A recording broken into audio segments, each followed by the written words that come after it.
জানেন, আমার মায়ের মুখে শুনেছি এক একটা জমিদার খুব নিষ্ঠুর ছিলেন।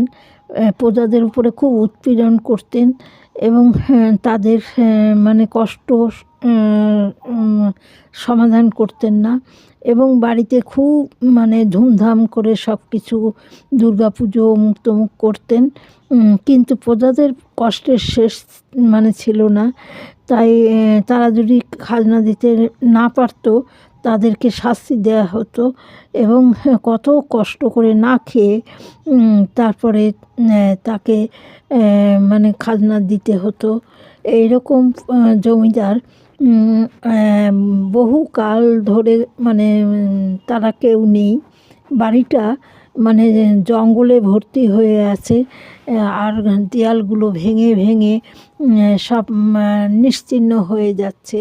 তাহলে কালের গহ্বরে সব মানে বিলীন হয়ে যাচ্ছে এরকম। আর লোকেরা বলে এখন ওর জায়গাটাকে ভুতুড়ে বাড়ি, ওখান থেকে যেতে রাতে ভয় পায়।